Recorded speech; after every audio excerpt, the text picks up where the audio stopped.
앞서 보신 것처럼 정인이를 학대에 숨지게 한 양어머니가 내일 첫 재판을 받습니다. 살인 혐의가 적용되지 않았다는 것도 논란인데 왜 그런지, 그렇다면 앞으로 적용은 가능한 것인지 따져보겠습니다. 자, 윤설기 기자. 네. 살인의 증거가 부족해서 살인 혐의가 적용되지 않은 겁니까? 일단 살인죄는 살인의 고의 또는 숨져도 상관없다는 미필적 고의를 밝히는 게 필수입니다.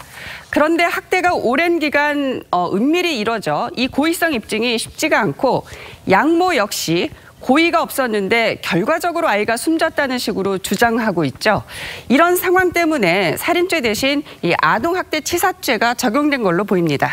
자, 그러나 아이 몸에 남겨진 상처가 너무 심하지 않습니까? 이것 자체로 이미 살인 의도가 있었다 이렇게 볼 수 있지는 않겠습니까?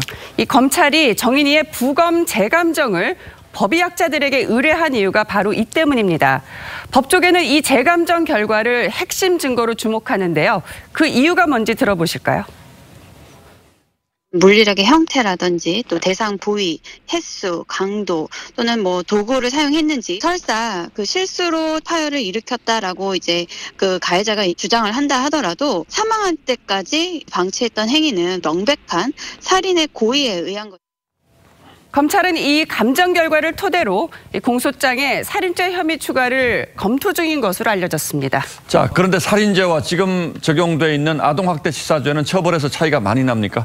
이 아동학대치사죄는 법률에 무기 또는 5년 이상 징역에 처한다고 돼 있지만 대법원 양형 기준엔 기본이 4년에서 7년형, 가중치를 적용해도 최대 10년형입니다.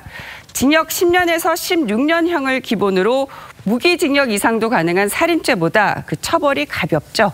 실제 2019년 발생한 아동 사망 학대 행위자 53명 중 재판이 끝난 15명의 경우 학대자 4명이 집행유예, 10명이 10년 이하 징역, 단 1명만이 이 15년 초과형을 받은 것으로 나타났습니다.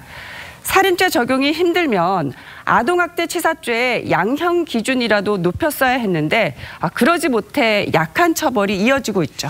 그렇군요. 저항하기 힘든 어린 아이를 대상으로 한 범죄이기 때문에 처벌은 더 엄해야 하는데 현실은 그 반대일 수 있다 이런 얘기군요. 그렇습니다.